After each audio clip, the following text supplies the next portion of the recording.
சூர்யா என்ன பண்ணுறாரு, ஸ்வேதா கூட ரொம்ப நெருக்கமாக வந்து பழக ஆரம்பிக்கிறாரு. இதை மகா பார்த்துடுறாங்க. பார்த்து அதிர்ச்சி அடைகிறாங்க.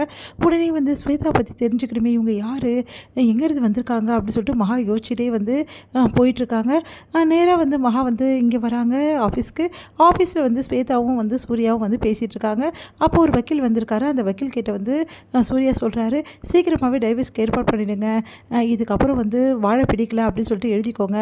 வாழை பிடிக்காம தான் நாங்கள் டைவர்ஸ் பண்ணுறோம். வேறு எந்த காரணமும் எங்களால் சொல்ல முடியாது. எங்களுக்கு ஒத்து வரல, அவ்வளோதான் அப்படின்ற மாதிரி சொல்லிட்டு இருக்காரு. அதை கேட்டு மகா பயங்கரமாக அதிர்ச்சி அடைகிறாங்களா. அவங்களால தாங்கிக்கவே முடியல. இவர் என்ன சொல்கிறாரு, அப்போ இவர் என்னை டைவர்ஸ் பண்ணிட்டு போகிறாரா அப்படின்னு சொல்லிட்டு மனசு கஷ்டப்படுறாங்க. டைவர்ஸ்க்கான ஏற்பாடுக்கு எல்லாமே பண்ணியாச்சு, கவலையே படாதீங்க சார், சீக்கிரமாகவே டைவர்ஸ் வாங்கி கொடுத்துட்றேன் அப்படின்னு சொல்லிட்டு அந்த வக்கீல் வந்து சொல்லிட்டு போகிறாரு. உடனே வந்து பார்த்தியா, ஒன்றும் பிரச்சனை இல்லை, சீக்கிரமாகவே டைவர்ஸ் கிடச்சிடும், அப்புறம் என்ன பிரச்சனையே இல்லாமல் நீ சந்தோஷமாக வாழலாம் அப்படின்னு சொல்லிட்டு ஸ்வேதா கிட்ட சொல்கிறாரு. ஆமாம், நிம்மதியாக வாழலாம்ல அப்படின்னு சொல்லிட்டு ஸ்வேதாவும் சொல்லிட்டு இருக்காங்க. இதெல்லாம் பார்க்குற மகாவுக்கு செம டென்ஷனாக இருக்குது. ஒன்றுமே புரியல. அப்போ என்னை டைவர்ஸ் பண்ணிட்டு இந்த ஸ்வேதாவை தான் கல்யாணம் பண்ணிக்க போகிறாரா சூர்யா, இதான் நடக்க போதா அப்படின்னு சொல்லிட்டு மகா மனசு கஷ்டப்படுறாங்க. இப்போ என்ன பண்ணுறதுன்னு தெரியலையே சொல்லிட்டு அப்படியே போய் சேரில் உட்காடுறாங்க. சூர்யா வந்து ஸ்வேதாவை வந்து அமுச்சிட்டு வெளியே வராரு. வந்தோன்னே அதிர்ச்சி அடைகிறாரு. இவன் எப்படி இங்கே, இவன் உட்காந்துருக்காரு, ஒன்றும் புரியலையே அப்படின்னோடனே, எதுக்கு நீங்கள் வந்த அப்படின்னோடனே, இல்லை நீங்கள் காலையில் டிஃபன் சாப்பிடாமல் போயிட்டீங்க, அதை டிஃபன் கொடுக்க வந்தேன், இந்தாங்க அப்படின்னு சொல்லிட்டு கொடுக்குறாங்க. ஏதோ பலமாக வந்து மீட்டிங்கில் அட்டென்ட் பண்ணிட்டேன்னு சொல்லிட்டீங்க, அந்த மீட்டிங் இது தானா அப்படின்றாங்க. இவன் என்ன இப்படி யோசிக்கிறா, அப்போது இங்கேருந்து தான் எனக்கு ஃபோன் பண்ணியா, நான் ஏன் இங்கேருந்து ஃபோன் பண்ண போகிறேன், நான் வெளியேருந்து தான் ஃபோன் பண்ணேன், கேட்டேன் இதான் மீட்டிங்கா அப்படின்னு சொல்லிட்டு. என்ன இவ தெரிஞ்சு பேசுகிறாலும் தெரியாமல் பேசுகிறாளுன்னு தெரியலையே. ஆமாம் ஆமாம், மீட்டிங்கில் தான் நான் இருந்தேன், வேறு ஒன்றும் இல்லை அப்படின்ற மாதிரி மழுப்புறாரு. இவர் ஏன் பொய் மேலே பொய்யா சொல்லிட்டு இருக்காரு.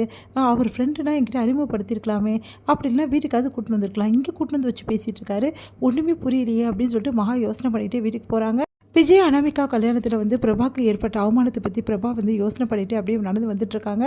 அப்போ கரெக்டாக வந்து இடிக்கிற மாதிரி வராங்க. அதை பார்த்துட்டு வந்து அந்த ஆட்டோக்காரர் திட்டுறாரு. அந்த ஆட்டோவில் தான் நம்ம மகா ஏறி இருக்காங்க. மகா வந்து பிரபாவை பார்த்து அதிர்ச்சி அடைகிறாங்க.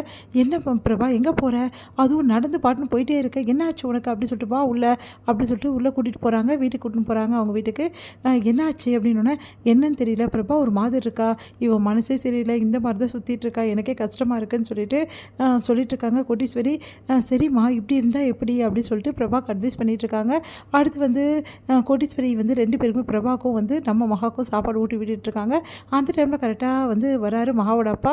இங்கே எதுக்குமா வந்த அப்படின்னு அதிர்ச்சி அடைகிறாங்க மகா. ஏன்பா நான் வரக்கூடாதா அப்படின்னு சொல்லிட்டு கேட்குறாங்க.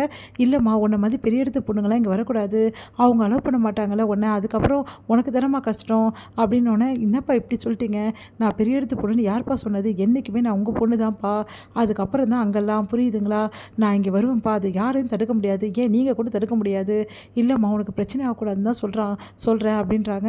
அவங்களோட எனக்கு நீங்கள் தான்ப்பா ரொம்ப முக்கியம் அப்படின்னு சொல்லிட்டு கையை பிடிக்கிறாங்க. இங்கே பாருங்கப்பா, நான் கண்டிப்பாக வந்து இங்கே வரதான் செய்வேன், அவங்க யார் என்ன சொன்னாங்க நான் பார்க்குறேன் அப்படின்னு சொல்லிட்டு மகா வந்து கிளம்புறாங்க. இங்கே என்ன பண்ணுறாங்கன்னா, எல்லாருமே வந்து புரோகிதரை வர வச்சு பேசுகிறாங்க. அனாமிகாவுக்கும் விஜய்க்கும் வந்து ஃபர்ஸ்ட் நைட்கான ஏற்பாட்டுக்காக நாள் குறிக்கிறாங்க.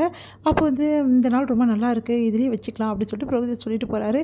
இந்த மகா எங்கே போயிட்டா, ஊர் சுற்ற போயிட்டாளா, காலைல போனா டிஃபன் கொடுக்குறேன் வீட்டுக்காருக்குன்னு சொல்லிட்டு, உன்ன வர அப்படின்னு சொல்லிட்டு செமையாக டென்ஷன் ஆகிறாங்க. மகா வந்தவொடனே அப்படியே வந்து எங்கே போயிட்டு வந்த அப்படின்னு சொல்லிட்டு கேட்குறாங்க. இல்லை இந்த மாதிரி எங்கள் அம்மா வீட்டுக்கு போயிட்டு வந்தேன். ஓ உங்கள் அம்மா வீட்டுக்கு போறியா, அன்னைக்கு அவ்வளோ பிரச்சனை நடந்தது, அப்போ கூட உன் அம்மா வீட்டுக்கு போறியா அப்படி சொல்லி கேட்குறாங்க.